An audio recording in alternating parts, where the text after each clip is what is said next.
A young boy was bored of his miserable life, but one day he found a magical wand which granted him awesome healing powers. From that day on, he went on a quest for power and glory.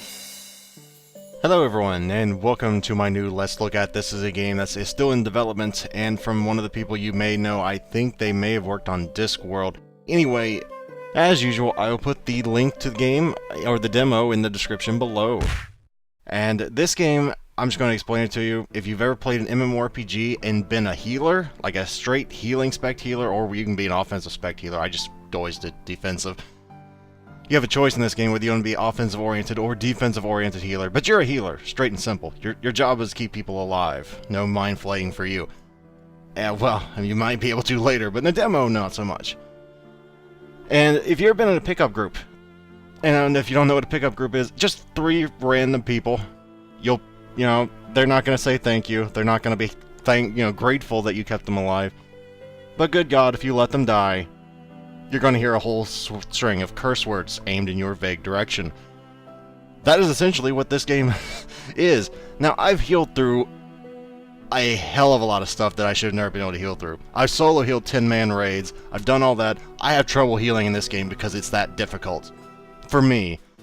And that should tell you how maybe I've just gotten, bad in my old age of playing, easier games. But this game is sort of challenging if you play it on at least normal difficulty or higher. Which I've always played on normal. I don't know why I said I was gonna say evil. I always play it on normal so far. I played it twice through. It's actually a really fun game.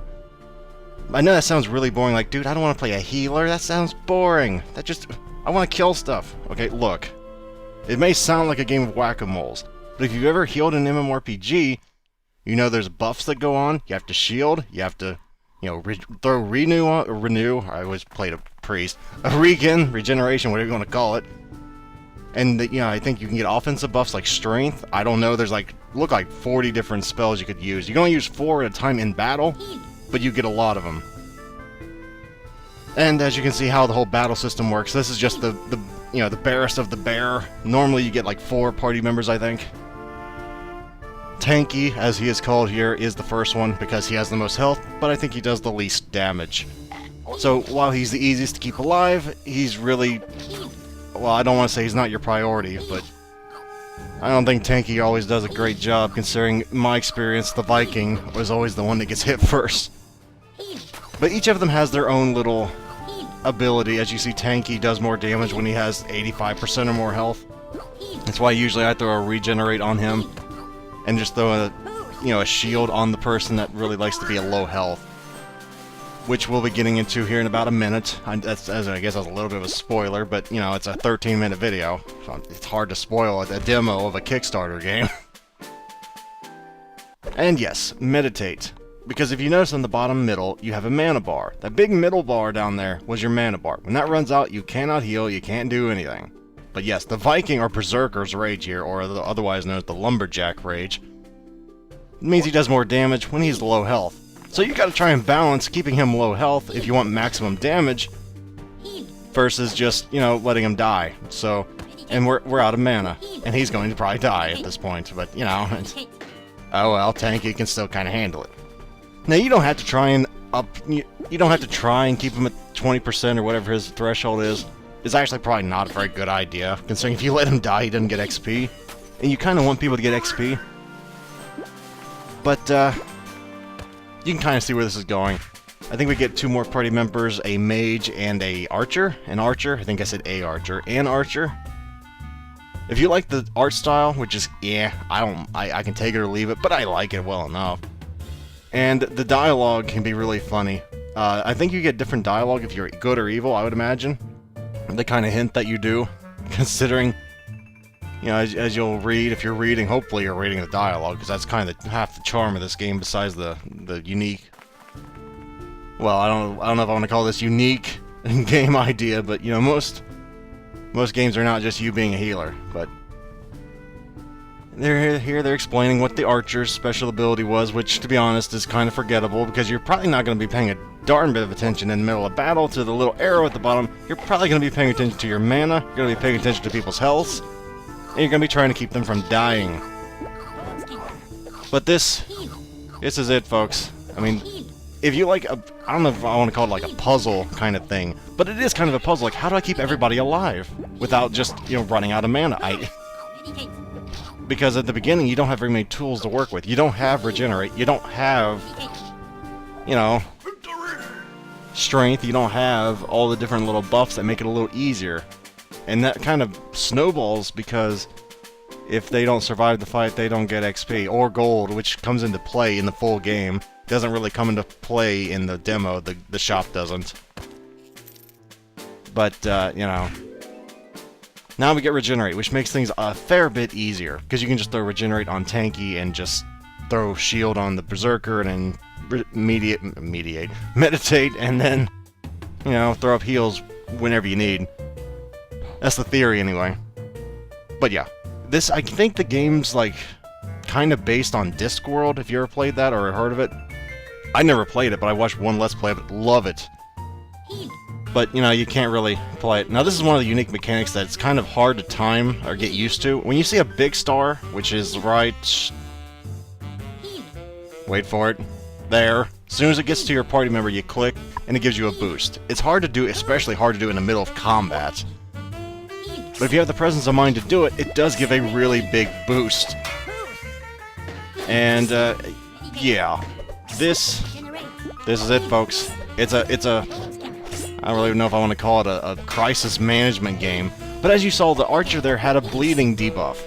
Now, what I think you're supposed to do in that situation when you have a bleeding debuff is put regenerate on them, because they're losing health. You give them, you know, regeneration, or a shield might work, I'm not sure there. But yeah. And the dialogue's really kind of one of the selling points of the game, because they're a hilarious bunch of selfish people here. Just treat this like I said, a pickup group in an MMORPG, and you'll be right at home. If you have a healer in a pickup group, which, let's be honest, I was for years, so I'm right at home here. Think of it like survival of the fittest. If you're not good enough, you're gonna get yelled at. Basically, you might as well assume you will. You basically will. Or maybe I always play with the wrong group of people. I don't know. We always got through stuff, so it didn't really matter to me as long as we got through stuff. You can't deal damage, you'll just be a burden. Oh, okay. Welcome to the mindset of a lot of people online. And that's why I was usually always a healer, until my last MMO, in which case I said, screw it, I'm not doing it anymore. Because no one really cares anymore about people healing them.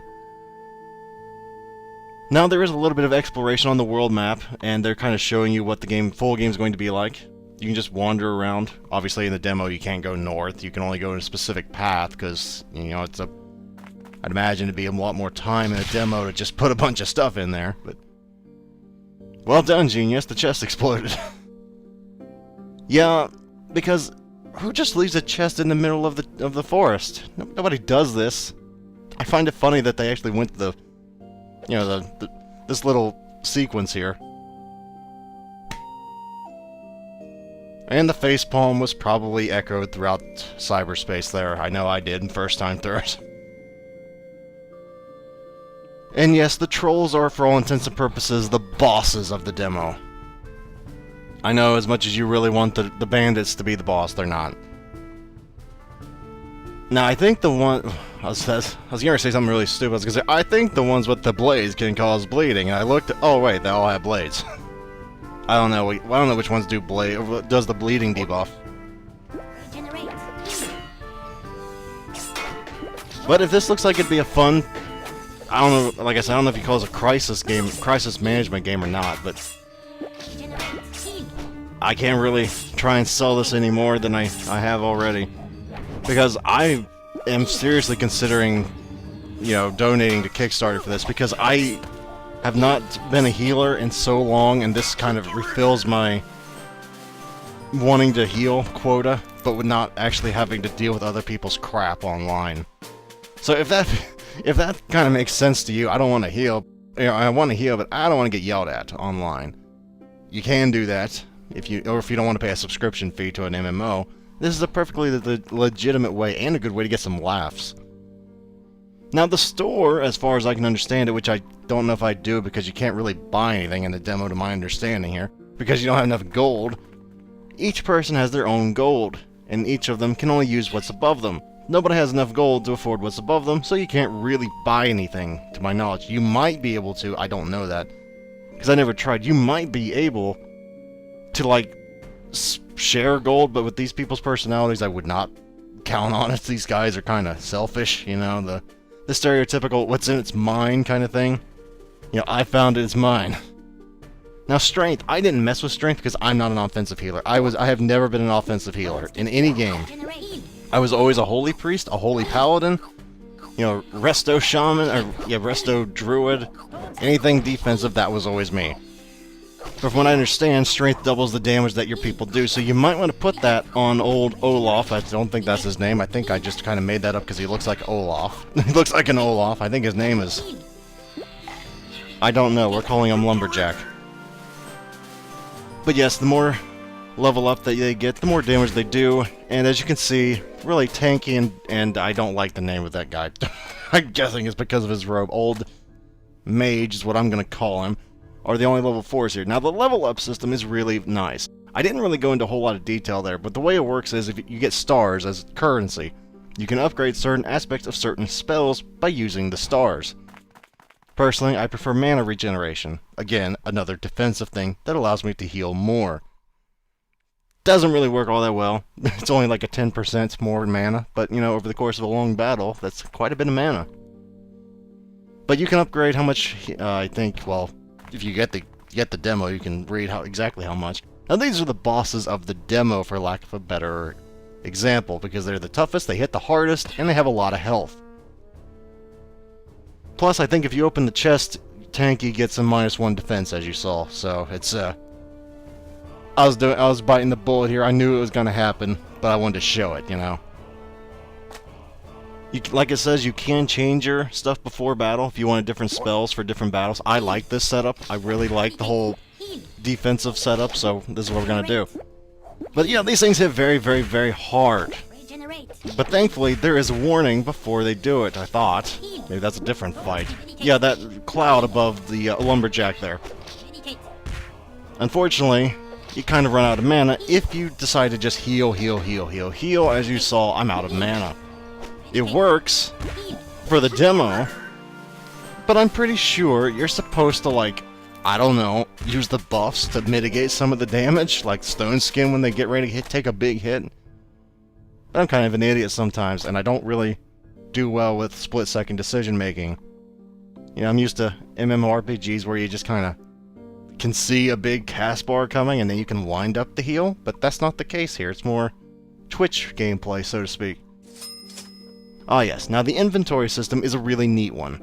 Because, well, if I can get to the, I think it's under bracers? I think it is. Oh, you just click on the things, okay. So, for example, Tanky wants HP, right? This guy doesn't really want, he wants a shield, because you stay at 30% health, well, that's great. And he can do more damage that way, and you don't have to worry about stone skinning him quite so early. Now, I'm assuming in the final game there's going to be a lot of items where you can just, you know, experiment with what works best on each person. And we finally made it to the dungeon, which is, you know, great. Unfortunately, this is pretty much the end of the demo, because, well, I can't imagine someone putting a whole dungeon in a demo after going through a tutorial. That's kind of what a demo is. It's a tutorial. But, yeah, that's what this game is, and I can't really say much more than I already have. If you enjoyed the characters, I actually kind of like Tanky. He reminds me of someone I used to know in the World of Warcraft vanilla. I mean, he was... I kind of like the whole dialogue system they got going on. It's not a bunch of heroes. It's just 4 people just going around trying to, you know, do what's best for them. I'm sure they'll probably do good deeds from time to time. But like I said, if you ever played or watched Discworld, they're not usually doing it to be a hero. They're usually just doing it to do what's best for them, but if something good happens in the meantime, they'll take credit for it, kind of thing going on. Like I said, I think the karma thing actually does influence dialogue, because I'd imagine if you're evil, old lumberjack there probably wouldn't mind if you whatever you said there. I don't know that, though. I always play good nature because I like the defensive bonuses. But that's going to be it for today, guys. I'll put the link in the description below, like I said, and I will hopefully see you guys next time. farewell until then, everyone.